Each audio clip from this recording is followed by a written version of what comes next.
আমরা একটা মহাপবিত্র মাসে আগমন করেছি, যার নাম হচ্ছে মাহে রমজান। এটি হচ্ছে মুসলমানদের জন্য নেকি অর্জনের সিজনের মাস, নেকি কামাইয়ের মাস, রহমতের মাস, মাগফিরাতের মাস এবং নাজাতের মাস। সুবহানাল্লাহ পড়েন। আল্লাহ পাক রব্বুল আলামিন এই মাসে তার বান্দাদেরকে খুব বেশি রহমত করে থাকেন, বরকত দিয়ে থাকেন এবং খুব বেশি মাফ করে দিয়ে থাকেন। এরপরে খুব বেশি করে আল্লাহ পাক মানুষকে নাজাত দিয়ে থাকেন। এ হচ্ছে সেই মাস। সুতরাং আমরা সেই মাসের সিয়াম পালন করছি। আমি আপনাদের সামনে আলোচনা করার চেষ্টা করব ইনশাআল্লাহ, কিভাবে আমাদের রোজাগুলি সঠিকভাবে হয়, কিভাবে রোজা রাখলে পরে মাহে রমজানের যে তাৎপর্য সেটি আমাদের হাসিল হয়। অনেক সময় মানুষেরা বলে মুসলমানদের ভিতরে অনেক মানুষ পাওয়া যায় এমন যারা মুসলমান হওয়া সত্ত্বেও আল্লাহ রাব্বুল আলামিনের এই হুকুমের ব্যাপারে তারা তিরস্কারি করে। অনেক মানুষ বলে রোজা রাখবে সেই সমস্ত লোক যাদের ঘরে খাবার নাই। কি বলেন, শুনছেন না এরকম কথা? রোজা রাখবে গরিবেরা, রোজা রাখবে দরিদ্র মানুষ যারা তারা। কিন্তু আসলে কি রোজা শুধু গরিব মানুষ, দরিদ্র মানুষের জন্য রোজা এসেছে? রোজা পৃথিবীর সমস্ত মুসলমানদের জন্য আল্লাহ পাক ফরজ করেছেন, ঠিক না বলেন?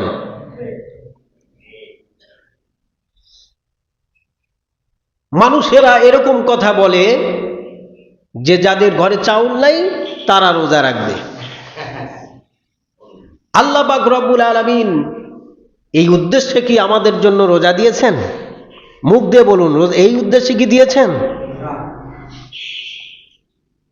যারা বলে এই কথাটি তারা একেবারেই শয়তানের ধোকায় বলে, নফসের গোলামির মাধ্যমে তারা এই কথাটি বলে। আল্লাহ পাক রব্বুল আলামিন মাহে রমজান মাসে শয়তানকে লোহার শিকল দিয়ে আবদ্ধ করে রাখেন। সুবহানাল্লাহ বলেন। তারপরেও মানুষেরা এই ধরনের কথাবার্তাগুলি বলে। আমি বলবো যে মাহে রমজানে আল্লাহ পাক রব্বুল আলামিন জিন শয়তানকে তিনি শিকল দিয়ে বেঁধে রেখেছেন, মানুষকে ধোঁকা দিতে পারে না। কিন্তু মানুষের ভিতর আত্মা, ভিতরে নফসে আম্মারা, এই যে নফস, এই যে আমাদের মন, এর ধোঁকাতে মানুষেরা এই ধরনের কথা বলে।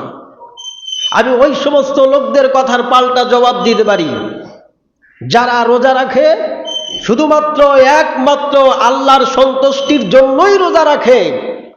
রোজা রাখলে পরে আমার সংসারে খরচা কম হবে, এই জন্য কেউ রোজা রাখে না। আচ্ছা, রোজার দিনে মানুষেরা অন্য মাসের তুলনায় কম খায় না বেশি খায়? বেশি খায় কিনা বলেন? রমজান ছাড়া অন্য মাসের দিনগুলোতে 3 ওয়াক্তে যেই খরচ মানুষেরা করে, রমজান মাসে 2 বেলার শুধু ইফতারের বেলাতেই মানুষেরা তার চেয়ে বেশি খরচ করে। কথা বলেন ঠিক না ঠিক? তাহলে কি ওই পাগলদের এই কথার কোনো যুক্তি আছে? না। সুতরাং চাউল বাঁচবে এই জন্য আল্লাহ পাক রোজার বিধান করেন নাই। রমজানে মানুষেরা সেহরিও যেমন খায়, ইফতারেও তেমনই খায়, পর্যাপ্ত পরিমাণ তারা আহার করে, আর করবেই তো। আল্লাহ পাক বলেছেন মানুষেরা এই মাসে যত খাবার খাবে তার কোনো হিসাব আল্লাহর দরবারে দেওয়া লাগবে না। সুতরাং আমি সেই সমস্ত মানুষদেরকে বলতে চাই, যারা আমরা নফসের গোলামি করে বলতে থাকি যাদের ঘরে চাউল নাই, যারা দরিদ্র মানুষ তারা রোজা রাখবে, এইটা কিন্তু রোজার তাৎপর্য নয়। রোজা আল্লাহ পাক রব্বুল আলামিন অর্থনৈতিক ঘাটতি পূরণের জন্য দেন নাই। রোজাটা শুধুমাত্র একমাত্র মানুষদের ঈমান আখলাকের ঘাটতি পূরণ করার জন্য, মানুষের চারিত্রিক যে ঘাটতিটা রয়েছে, মানুষের স্বভাব চরিত্রের যে ঘাটতি রয়েছে, সেই ঘাটতি পূরণ করার জন্য আল্লাহ পাক রব্বুল আলামিন রোজার সিস্টেম চালু করে দিয়েছেন। আল্লাহ পাক রব্বুল আলামিন বলছেন, ইয়া আইয়ুহাল্লাযীনা আমানু কুতিবা আলাইকুমুস সিয়াম কুতিবা আলাইকুমুস সিয়ামু কামা কুতিবা আলাল্লাযীনা মিন ক্বাবলিকুম লাআল্লাকুম তাত্তাকুন। আল্লাহ রাব্বুল আলামিন বলেন, বান্দারে তোমাদের উপরে রোজার বিধান দেওয়া হলো যেমনটি রোজার বিধান দেওয়া হয়েছিল তোমাদের পূর্ববর্তী পুরুষগণদের উপরেও। আর এই রোজার বিধান আমি এই জন্য দিলাম যাতে করে তোমরা তাকওয়া অর্জন করতে পারো। রমজানের এই রোজার বিধান আল্লাহ পাক কেন দিয়েছেন? মানুষ যাতে করে তাকওয়া অর্জন করতে পারে। কি অর্জন করতে পারে? সকলে বলুন, কি অর্জন করতে পারে? তাকওয়া অর্জন করতে পারে, খোদাভীরু হতে পারে, গুনাহ থেকে বিরত থাকতে পারে, পাপের ব্যাপারে তারা যাতে করে সংযমী হতে পারে, এই জন্য আল্লাহ পাক দিয়েছেন এই রোজার বিধান। বন্ধুগণ, তাকওয়া পরহেজগারিতা এর মূল যে অর্থ সেটা হচ্ছে আল্লাহকে ভয় করা। কাকে ভয় করা? আল্লাহকে ভয় করা। প্রত্যেকটা ব্যাপারে ভয় করতে হবে কাকে? সবাই বলেন, ভয় করতে হবে কাকে? আল্লাহ রাব্বুল আলামিনকে আমাদের ভয় করতে হবে। রমজানে রোজা রাখলে পরে সেই তাকওয়া আমাদের অর্জন হয়। রোজার সাথে তাকওয়ার সম্পর্কটা কেমন? রোজা রাখলে মানুষের তাকওয়া অর্জন হয় কেন? এই জন্য মানুষের শরীরে যখন পরিপূর্ণ শক্তি থাকে, মানুষের পেটে যখন খাবার দাবার পরিপূর্ণ থাকে, তখন মানুষের মনের ভিতরে নানান ধরনের চিন্তা আসতে থাকে। ঠিক কিনা বলেন? তার ভিতরে নানান ধরনের কুমন্ত্রণা এবং যৌন বিষয় কেন্দ্রিক কাম উত্তেজনার ভাব সৃষ্টি হতে থাকে। ঠিক কিনা বলেন? ওই যে আগের যুগে একটা কথা বলেছে, বলে নাই যে যৌবন আসলে কিসে? সেটা ভাতে না এই যৌবনের আনন্দটা যৌবন দিয়াই? সেটা কি?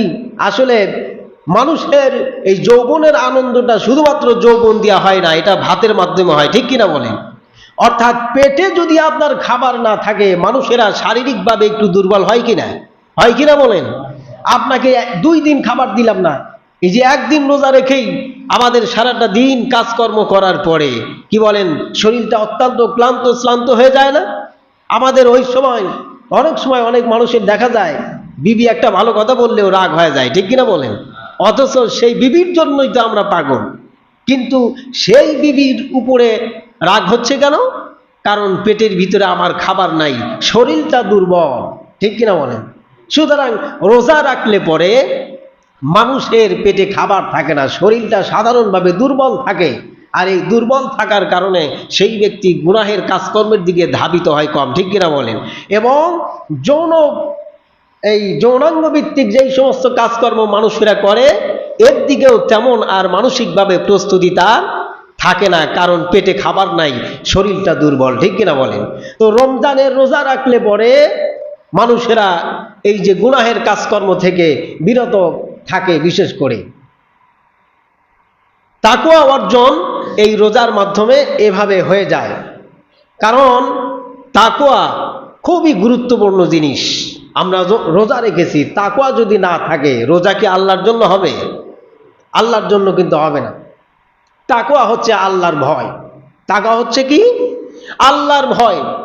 আল্লাহর ভয় যদি আমার মনের ভিতরে না থাকে, তাহলে আমি বাসায় এখন যদি খাবার খেয়ে আসি, আপনারা কি কেউ আমাকে বলবেন হুজুর আপনি খাবার খেয়ে আসছেন, রোজা রাখেন নাই? কি বলেন, বলতে পারবেন?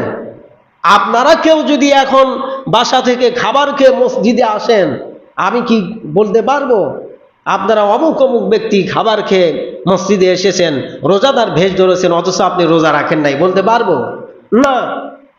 সুতরাং তাকওয়া যার ভিতরে আছে সেই ব্যক্তি রোজা রেখেছে আল্লাহর জন্যে। সুতরাং আল্লাহ দেখছে বলে ঘরের ভিতরে অথবা কোনো একটি হোটেলের আড়ালে পর্দার ভিতরে সেই ব্যক্তি খাবার কখনো খায় না। ঠিক কিনা বলে? খায় না। সুতরাং রমজানের রোজা রাখলে পরে আমাদের এই তাকওয়া অর্জন হবে, আর অর্জন করতেই হবে। এত কষ্ট করে আমরা রোজা রেখেছি, সেই রোজা যদি আমাদের আল্লাহর জন্য না হয়, সঠিকভাবে না হয়, তাহলে এই কষ্ট করার কোনো অর্থ আছে? কি বলার অর্থ আছে? নাই। আমার ভাইয়েরা, ভালো করে মনে রাখতে হবে, আল্লাহর রাসূল বলেছেন আসিয়ামু জুন্নাতুম মিনান নার, রোজা হচ্ছে মানুষের জন্য মুক্তির ডাল স্বরূপ।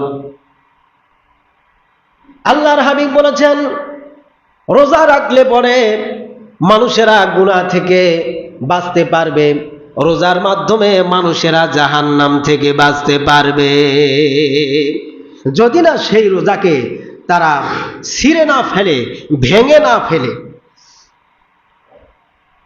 রাসূল বলেছেন রোজা মানুষের কি? মুক্তির ঢাল স্বরূপ। কিন্তু রাসূল বলেছেন যদি না তারা সেই রোজাকে কি না করে, ভেঙে না ফেলে, অর্থাৎ ছিঁড়ে না ফেলে। রোজা ভেঙে যায়, ছিঁড়ে যায় কেমনে, সেটা আমাদের বুঝতে হবে। আর ঢাল, এটা আমি গাছের ডালের কথা কিন্তু বলি নাই। ডাল আর ঢাল দুইটা কিন্তু এক জিনিস নয়। ঢাল বলা হয় সেই জিনিস, আপনারা ওই যে আগের যুগে দেখেছেন, আপনারা কৃষকেরা কাজ করত, মাথার উপরে একটা মাথাইল দিত না? মাথাইল চেনেন তো? এখনকার যুগে মানুষেরা এগুলি ব্যবহার করে না। আগের যুগের মানুষ আপনারা মাথাইল বুঝবেন। জাস্ট ওই মাথাইলের মতো গোলাকার একটা জিনিস, নিচে এরকম হাত দিয়ে ধরার মতো সিস্টেম আছে। অর্থাৎ যুদ্ধ জিহাদ করতে গেলে সাহাবীদের হাতে, নবীদের হাতে এক হাতে তলোয়ার থাকতো, খঞ্জর থাকতো, আর এক হাতে এরকম ঢাল থাকতো। অর্থাৎ অন্য কাফেরেরা, অন্য মানুষ যখন তাকে আক্রমণ করতে আসতো, তখন তলোয়ার এবং পাশাপাশি সেই ডাল দিয়ে আত্মরক্ষা করতেন। দূর থেকে তীর মারতো, সামনে ডালটা ধরতেন, এত বড় একটা গোলাকার একটা জিনিস এরকম সামনে ধরতেন, তীরটা সেখানে লাগতো, সে ব্যক্তি তীর থেকে সেভ হতো। খঞ্জর মারতো, ডাল দিয়ে ঠেকাতো, সে ব্যক্তি খঞ্জর থেকে কি সেভ থাকতো। তলোয়ার দিয়ে আঘাত করেছে, এরকম ডাল সামনে ধরতো, ডালে লাগতো, সেই ব্যক্তি সেভ হতো। এখন সেই ডাল যদি আপনার পরিপূর্ণ ভালো না থাকে, যদি ভেঙে যায়, ছিঁড়ে যায়, ফেটে যায়, তাহলে সেই ডাল দিয়ে কি আপনি আত্মরক্ষা করতে পারবেন? একজনে তীর মারছে, আপনার সেই ডালটা যদি হয় ছেঁড়া ফাটা, তাহলে তীর কি ঠেকবে? ঠেকবে না। অনুরূপ ভাবে আল্লাহ রাসূল বলেছেন রোজা হচ্ছে মুক্তির ডাল স্বরূপ। জাহান্নাম থেকে মুক্তি করবে, গুনাহ থেকে মানুষদেরকে মুক্তি করবে এই রোজা, যদি না সেই রোজাকে কি না করে, ছিঁড়ে না ফেলে, ফাটিয়ে না ফেলে। রসুলকে প্রশ্ন করা হলো, রসুল রোজা আবার ছিঁড়ে ফেটে যায় কেমনে? রাসূলুল্লাহ বলেছেন রমজানের রোজা রাখার পরে যেই ব্যক্তি আল্লাহর দেওয়া এই মুখ দিয়া মিথ্যে কথা বলে, আর এই মুখ দিয়ে যারা গীবত করে, তাদের রোজা ভেঙে যায়। এরকম ভাবে ভাঙে না, মানে আমরা যে রোজা ভাঙার কথা বলি, অর্থাৎ দুপুরে খাবার খাইলাম রোজা ভেঙে গেল, এই ভাঙা না। অর্থাৎ রোজা আপনি ঠিকই রাখছেন, কিন্তু রোজাটা আপনার পরিপূর্ণ হয় না। সেই রোজা ভেঙে যায়, ছিঁড়ে যায়। কিসের কারণে? এই মুখের কারণে। মুখ দিয়া কি বললে? সবাই বলেন তো, মুখ দিয়া কি বললে? মিথ্যে কথা বললে। সবাই বলেন মুখ দিয়া কি বললে? আরে সবাই বলেন মুখ দিয়া কি বললে রোজা ভেঙে যায়? মিথ্যে কথা বললে, এবং এই মুখ দিয়ে গীবত করলে পরে রোজা ভেঙে যায়, ছিঁড়ে যায়। এখন আমরা মিথ্যে কথা সবচেয়ে কম বলি না বেশি বলি? বেশি বলি। এবং গীবতের সংখ্যাটা আমাদের ভিতরে কম না বেশি? অবশ্যই বেশি। গীবত কাকে বলে? গীবত হচ্ছে কোনো ব্যক্তির অনুপস্থিতিতে তার কোনো দোষ ত্রুটি অন্য মানুষের সামনে তুলে ধরা। ভালো করে মনে রাখবেন, গীবত হচ্ছে সেই জিনিস, সেই কথা যে আমার অনুপস্থিতিতে আমার দোষ ত্রুটি আপনি অন্যর কাছে যদি বলতে থাকেন, এটা হচ্ছে গীবত। এটা কি গীবত? মানুষেরা অন্যের দোষ ত্রুটি অন্য মানুষের সামনে বলতে খুব বেশি মজা পায়, ঠিক না বন্ধুগণ? এটা হচ্ছে গীবত। এই গীবত যদি আপনি করেন তাহলে আপনার রোজাটা নষ্ট হয়ে যাবে।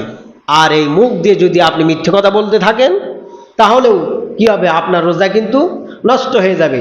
অর্থাৎ রোজা রাখলে পরে যে পরিপূর্ণ একটি ফায়দা পাওয়ার কথা, যে খায়ের বরকত পাওয়ার কথা ছিল, আপনি সেই বরকত কিন্তু রোজা রেখে পাবেন না। বন্ধুগণ, যারা গীবত করে, মুখ দিয়ে মিথ্যে কথা বলে, তাদের রোজা রাখতে কষ্ট হয়। তাদের রোজা রাখতে কষ্ট হয়। তারা সারাদিন রোজা রেখে ভিতরে ভিতরে খুব কষ্ট পেতে থাকে, খিদার যন্ত্রণা পেতে থাকে।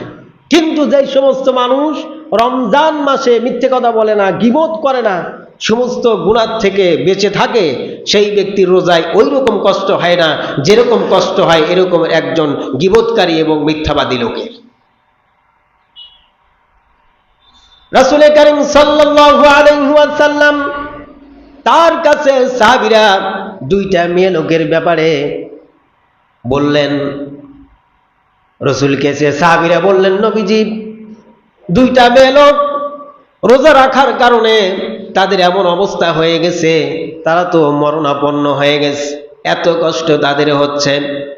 নবীজি বললেন, সাহাবীরা, একটা পেয়ালা নিয়ে যাও, সেই পেয়ালা নিয়ে ওই দুইটা মেয়ে লোককে পেয়ালার ভিতরে বমি করতে বলো।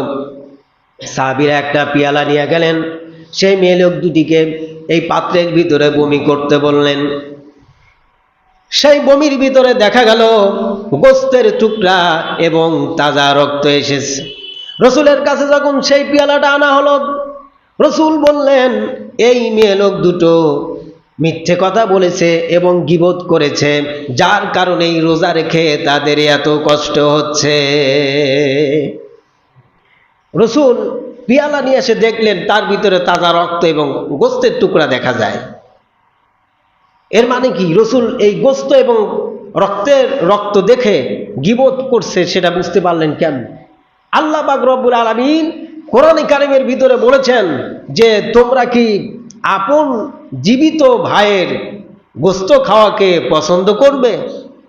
অর্থাৎ আল্লাহ পাক বলেছেন, যারা গীবত করে, যার ব্যাপারে গীবত করে, এই ব্যক্তি যেন সেই ব্যক্তির শরীরের তাজা মাংস ছিঁড়ে ছিঁড়ে খেলো।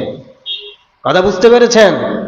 গীবত করার অর্থই হচ্ছে সেই ব্যক্তি যেন তার শরীর থেকে তাজা মাংস ছিঁড়ে ছিঁড়ে খাওয়া। অর্থাৎ ভাইরা আমার, একটা তাজা মানুষের শরীর থেকে আপনি যদি গোস্ত ছিঁড়ে ছিঁড়ে খান, কেটে কেটে নেন, সেই মানুষটা হয়তো বা কিছুক্ষণ কষ্ট পাবে, তারপরই মারা যাবে, ঠিক কিনা বলেন? মারা গেলে পরে তার এই দুনিয়ার আর কষ্ট তার দেখতে হবে না, সে আর দুনিয়ার কষ্ট বোধ করতে পারবে না, কারণ তার ভিতরে রূহ নাই। কিন্তু যারা গীবত করে, গীবত করলে পরে আমার দোষ, অন্যায়, অপরাধ এগুলি মানুষের সামনে যখন আপনি প্রকাশ করবেন, আমার ভাইয়েরা, রসুল বলেছেন যে মানুষের গীবত করলে পরে তার মান, সম্মান, ইজ্জত, আবরু মানুষের সামনে সব প্রকাশ হয়ে যায়, হয় না? হয়ে যায়। আর একজন মানুষ তার ইজ্জত আবরু হারা হয়ে এই দুনিয়াতে বেঁচে থাকা মরে যাওয়ার চেয়ে বেশি কষ্টকর, ঠিক কিনা বলেন আমার ভাইয়েরা? সেই জন্য আপনারা গীবত করবেন না। গীবত যদি আপনারা করতে থাকেন তাহলে আপনার রোজা রেখে কষ্ট পাবেন বেশি এবং আপনার রোজাটা পরিপূর্ণ হবে না। শুধু তাই নয়, এই রোজা রাখার পরে আমাদের চোখকে সেভ করতে হবে, আমাদের কানকে সেভ করতে হবে, আমাদের মুখকেও সেভ করতে হবে, শরীরের প্রত্যেকটা অঙ্গ প্রত্যঙ্গকে আমাদের সেভ করতে হবে। কি থেকে? গুনাহ থেকে। আমার ভাইয়েরা, আপনি যদি রোজা রাখা অবস্থায় এই চোখ দিয়া অশ্লীল কোনো নাটক সিনেমা দেখতে থাকেন, এই চোখ দিয়া কোনো গায়রে মাহরাম নারী যদি আপনি দেখতে থাকেন, তাহলে আপনার রোজা নষ্ট হয়ে যাবে। এই কান দিয়া যদি আপনি অশ্লীল গান বাদ্য বাজনা শুনতে থাকেন, কোনো গীবতের কথা যদি এই কান দিয়া শুনতে থাকেন, তাহলে আপনার রোজাটা নষ্ট হয়ে যাবে। এই মুখ দিয়া যদি আপনি মিথ্যে কথা বলতে থাকেন, এই মুখ দিয়ে যদি রোজা রাখার পরে বাজে গল্প গুজব আপনি করতে থাকেন, ফাহিশা কথাবার্তা যদি বলতে থাকেন, তাহলে আপনার রোজাটা নষ্ট হয়ে যাবে। মানুষেরা রোজা রাখার পরে অনেক সময় দেখা যায় যে সময় কাটে না, সেই জন্য কি করে, টিভি দিয়া তারপরে নাটক সিনেমা দেখে দেখে সময় কাটায়। এমন মানুষও হয় না? হয় কিনা বলেন? যে সময় কাটে না, সেই জন্য রোজার মাসে সময় কাটানোর জন্য বসে বসে নাটক দেখি। তাহলে বন্ধুগণ, তার শুধু সারাদিন ভরা না খায়া উপোস থাকাই সার হবে, মূলত রোজার যে ফায়দা সেইটা তার হাসিল হবে না। সুতরাং রোজা রেখে আপনারা মুখ দিয়ে খারাপ কথা কখনোই বলবেন না, কারো গীবত করবেন না, এই চোখ দিয়ে অশ্লীল কোনো জিনিস দেখবেন না, যেটা আল্লাহ পাক দেখতে নিষেধ করেছে ওই জিনিস দেখবেন না, এই কান দিয়ে যেটা শুনতে আল্লাহ পাক নিষেধ করেছেন ওই কথাগুলি এই কান দিয়ে শোনাও যাবে না। সুতরাং কি করতে হবে, রমজান মাসে আপনাদের যে কাজ, সেই কাজটা হচ্ছে আপনারা 4টা কাজ বেশি বেশি করবেন। কয়টা কাজ? সকলে বলেন, কয়টা কাজ? 4টা কাজ করবেন বেশি বেশি। একটা হচ্ছে আল্লাহ রাব্বুল আলামিন কোরআন কারীমের ভিতরে বলেছেন, শাহরু রমাদানাল্লাযী উনজিলা ফীহিল কুরআন। আল্লাহ পাক বলছেন, আমি কোরআন নাজিল করেছি রমজান মাসে। কি মাসে? রমজান মাসে। সুতরাং আপনারা বেশি বেশি যারা কোরআনে কারীম পড়তে পারেন, তারা এই কোরআনের তেলাওয়াত বেশি বেশি করতে পারেন। যখন সময় পেয়েছেন, একা একা বসে আছেন, আপনি আল্লাহর কোরআনের তেলাওয়াত করতে থাকেন, দেখবেন সময় কোন ফাঁকে পার হয়ে যাবে আপনি বুঝতেই পারবেন না। তাহলে বেশি বেশি কোরআনে কারীম তেলাওয়াত করার চেষ্টা করবেন। এই মাসে যেহেতু কোরআন নাজিল হয়েছে, এই মাসকে কোরআনের মাস বলা হয়েছে, সুতরাং যারা কোরআন পড়তে পারেন তাদের কাছে আমার আহ্বান হচ্ছে আপনারা বেশি বেশি কোরআন পড়বেন। মনে থাকবে তো ইনশাল্লাহ? সময় পেলেই কোরআন পড়তে থাকবেন। আর রাসূল আরো যে 4টা কাজের কথা বলেছেন, যে 4টা কাজ আমাদের বেশি বেশি করতে হবে, একটা কাজ হচ্ছে লা ইলাহা ইল্লাল্লাহ। পড়েন, লা ইলাহা ইল্লাল্লাহ, লা ইলাহা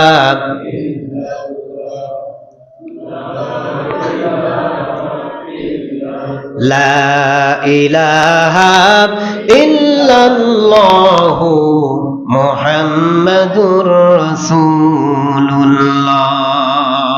সাল্লাল্লাহু আলাইহি ওয়াসাল্লাম।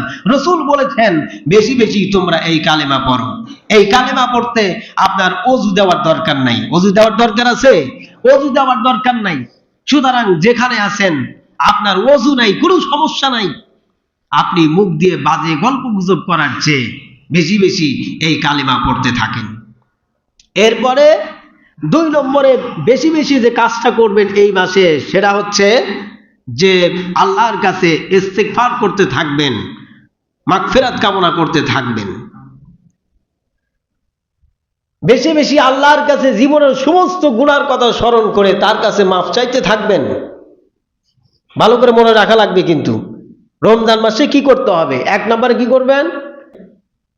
কালেমা পড়তে থাকবেন বেশি বেশি, যখন সময় পাবেন কালেমাগুলি পড়তে থাকবেন। এরপরে আপনি আল্লাহর কাছে জীবনের সমস্ত গুনাহের কথা স্মরণ করে তার কাছে তাওবা ইস্তিগফার করতে থাকবেন, মাফ চাইতে থাকবেন। এরপরে রাসূল বলেছেন, আর যে 2টি কাজ যেটি না করে তোমাদের কোনো উপায় নাই, যেটা তোমাদের করতেই হবে, সেটা কি? একটা হচ্ছে আল্লাহর কাছে জান্নাত চাইতে হবে। কি চাইতে হবে? জান্নাত চাইতে হবে। বন্ধুগণ, আমরা নামাজ পড়ি, এরপরে রোজা করছি, এখন হজ করি, এরপর এই যে রমজান মাসে জাকাত দেব, যত নেক আমল করি, এই নেক আমলের প্রতিদান হিসেবে মূলত আমরা কি চাই? জান্নাত চাই। আমাদের মূল টার্গেট হচ্ছে এই পৃথিবীতে আল্লাহর গোলামি, আল্লাহর দাসত্ব যত প্রকারের আমরা করি, এর দ্বারা দুনিয়াতে সম্মান চাই আর আখিরাতের জিন্দেগিতে চাই জান্নাত। ঠিক কিনা বলেন? সুতরাং আল্লাহ রাসূল বলেছেন এই দুইটা কাজ তোমাদের না করে উপায় নেই। সেটা কি? আল্লাহ পাকের কাছে তোমরা বেশি বেশি জান্নাত চাবে। এরপরে এই মাসে মাগফিরাতের মাস হিসেবে এটি নাজিল করেছেন, নাজাতের মাস হিসেবে আখ্যা করেছেন।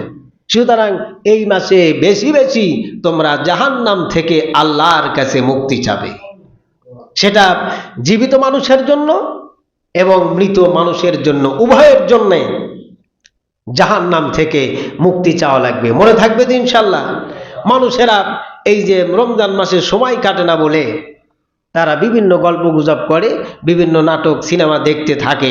এই সমস্ত করার কোনো প্রয়োজন নাই। আপনি যদি অশ্লীল মন্দ কাজকর্ম রোজা রেখে না ছাড়তে পারেন, জাস্ট আমার কথা না, আমার বক্তব্য নয়, আপনার এই রোজা শুধু উপোস থাকা হবে। অরিজিনালি রোজা রাখলে যে খায়ের বরকত পাওয়ার কথা ছিল সেটি আপনার হাসিল হবে না। কি ভাই, আপনারা কি এইটা চান যে 12 থেকে 14 ঘন্টা পর্যন্ত না খায়া রোজা রাইখা সেইটা মূলত রোজা না হয় আমার উপোস থাকা হোক? এটা কি কেউ চান? তাহলে অবশ্যই আপনার সমস্ত গুনাহ থেকে বাঁচার চেষ্টা করা লাগবে এবং বাঁচতে হবে রোজাকে পরিপূর্ণ করার উদ্দেশ্যে। কিসের উদ্দেশ্যে? রোজাকে পরিপূর্ণ করার উদ্দেশ্যে। আর মূলত রোজা হচ্ছে সেটাই, রোজা রাখার পরে যেই ব্যক্তি সমস্ত অশ্লীল মন্দ কাজকর্ম থেকে ফারেক থাকে, নিজেকে হেফাজত করে রাখে, সেই ব্যক্তির মূলত তারই জন্য হচ্ছে সিয়াম। আর রোজা রাখার পরে আমরা এরকম অন্যায় অপরাধের কাজকর্মগুলি আল্লাহ নিষেধ করেছেন, এগুলি করতে থাকি, যদি বলতে থাকি, দেখতে থাকি, শুনতে থাকি, তাহলে আমাদের শুধু কষ্টই হবে খোদার, কিন্তু রোজার অরিজিনালি ফায়দা আমাদের হাসিল হবে না। আর এই রোজা রাখলে পরে মূলত আমাদের তাকওয়া অর্জন হবে। সেই তাকওয়াটা এক কথাই বলা যায় না। তাকওয়া হচ্ছে সর্বদিক থেকে এই পৃথিবীতে সমস্ত অন্যায় অপরাধের কাজকর্ম থেকে আপনাকে বিরত থাকার নামই হচ্ছে কি? তাকওয়া। আমার ভাইরা, হযরত ওমর ফারুক রাদিয়াল্লাহু তাআলা আনহু হযরত উবাই বিন কাব রাদিয়াল্লাহু তাআলা আনহুকে তিনি একবার জিজ্ঞেস করলেন, হে উবাই বিন কাব, আপনি কি আমাকে তাকওয়ার ব্যাপারে একটু বলবেন নাকি? তাকওয়া কি জিনিস, তাকওয়া কেমনে অর্জন করতে হয়? কি বলেন, শেখার দরকার আছে না? তাকওয়া কেমনে অর্জন করতে হবে? হযরত ওমর, তার মতো একজন মানুষ যার ব্যাপারে রাসূলুল্লাহ বলেছেন এই পৃথিবীতে আমি মুহাম্মদ সাল্লাল্লাহু আলাইহি ওয়াসাল্লামকে দিয়া নবুয়তের দরওয়াজা বন্ধ করে দিয়েছেন, এই পৃথিবীতে আর কোনো নবী আসবে না, রাসূলও আসবে না। আল্লাহ রাসূল বলেছেন, হযরত ওমর ফারুকের ব্যাপারে বলেছেন, এই পৃথিবীতে আল্লাহ রাব্বুল আলামিন যদি নবী আরো পাঠাতেন, যদি রাসূল পাঠাতেন, তাহলে আমার পরে অবশ্যই হযরত ওমরকে আল্লাহ পাক নবী বানায়া দিতেন। সুবহানাল্লাহ পড়েন। ব্যাপারটা কি খুব সহজ? নবীদের মতো শ্রেষ্ঠ মানুষ, উৎকৃষ্ট মানুষ, ভালো মানুষ আল্লাহর আকাশের নিচে জমিনের উপরে আর কেউ আছে? কেউ নাই। তিনি এতটা আল্লাহওয়ালা ছিলেন, এতটা পরহেজগার ছিলেন, এতটা আল্লাহ ভীরু ছিলেন, এতটা সুন্দর আখলাকের মানুষ ছিলেন যে নবী হওয়ার জন্য যতটা ভালো হওয়া দরকার, নবী হওয়ার জন্য যে কোয়ালিটি মানুষের ভিতরে থাকার দরকার, তা পরিপূর্ণ হযরত ওমরের মধ্যে ছিল। সুবহানাল্লাহ পড়ে। সেই ওমর বলছে উবাই বিন কাফের কাছে যে আসলে তাকওয়াটা কি, সেটা কেমনে অর্জন করতে হয় আমাকে বলবেন একটু বুঝিয়ে? হযরত উবাই বিন কাব বলেন, ওমর, তাকওয়া বোঝার আগে আমি আপনাকে একটা প্রশ্ন করতে চাই। আচ্ছা বলুন তো, আপনি কি কখনো এমন কোনো রাস্তা দিয়া কখনো চলেছেন নাকি যেই রাস্তাটা হলো একদম চিকন, একদম সরু একটু রাস্তা, এবং সেই রাস্তার চতুর্পাশে ওই যে বেতের আড়ার মতো লতা পাতা ঘাস আছে, সেই ঘাসের সাথে রয়েছে কাঁটা।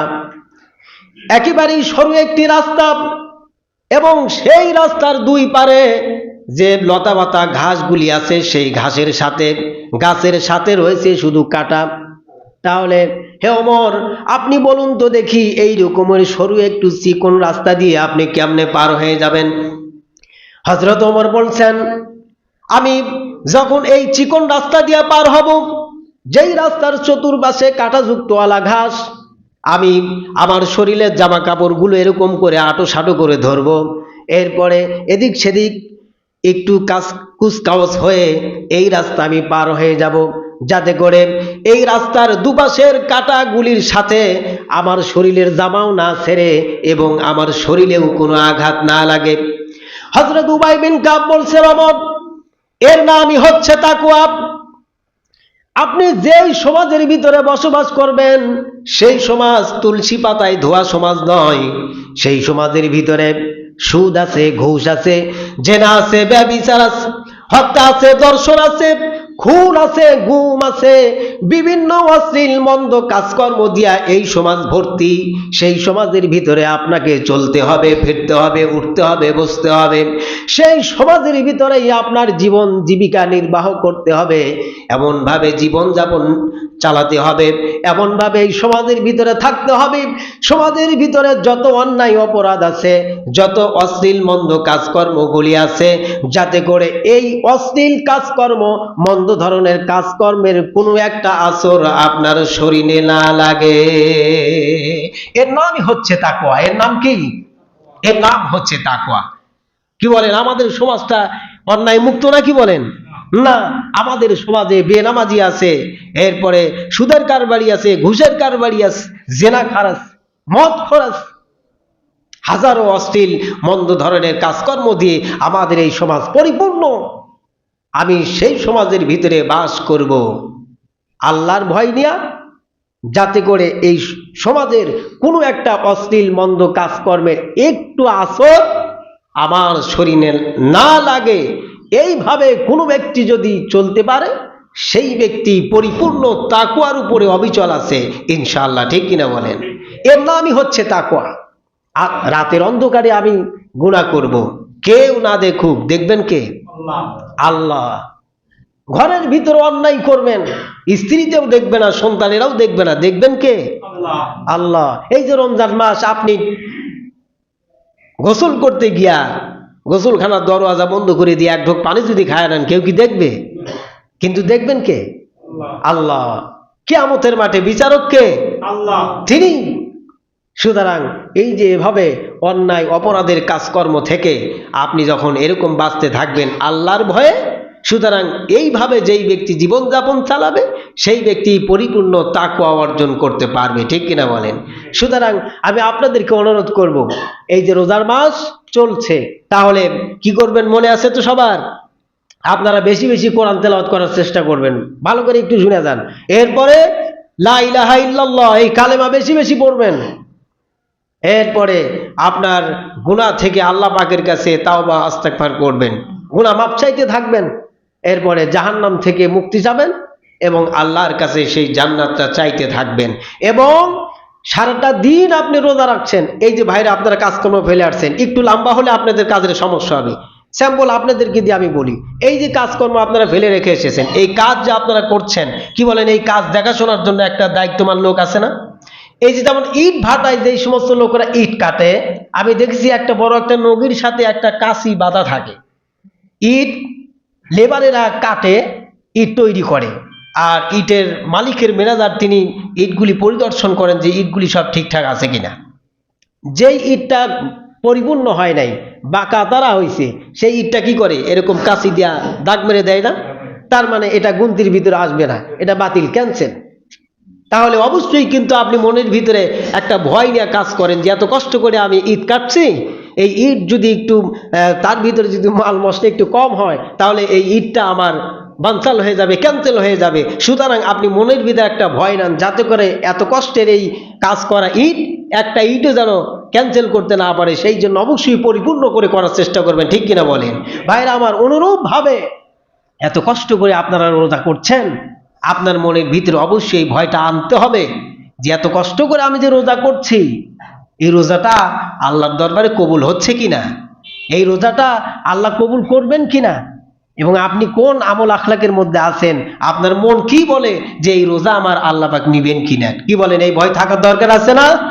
মনের ভিতরে অবশ্যই এই রকমের ভয় নিয়ে রোজা রাখবেন এবং আল্লাহ পাকের কাছে তৌফিক চাইতে থাকবেন, আল্লাহ রোজা রেখে সমস্ত অন্যায় অপরাধের কাজকর্ম থেকে আমাদের হেফাজত করো। আর যেভাবে রোজা রেখে দিন কাটালে, যেভাবে রোজা করলে তুমি খুশি হও, তোমার দরবারে রোজার পরিপূর্ণ খায়ের বরকত পেতে পারি, আল্লাহ এইভাবে রোজা আমাকে এবং পৃথিবীর সমস্ত মুসলমান নর এবং নারীকে পালন করার তৌফিক দেন। বলেন আমিন। আল্লাহ পাক রব্বুল আলামিন যেন আমাদেরকে পরিপূর্ণভাবে রোজা রাখার জন্য যেভাবে চলা দরকার, আল্লাহ পাক সেভাবে যেন আমাদেরকে চলার তৌফিক দান করেন। রোজার সমস্ত ভুল ত্রুটিগুলি ক্ষমা করে দিয়ে পরিপূর্ণভাবে আল্লাহ পাক যেন রোজা রাখার তৌফিক দেন। সকলে বলেন আমিন।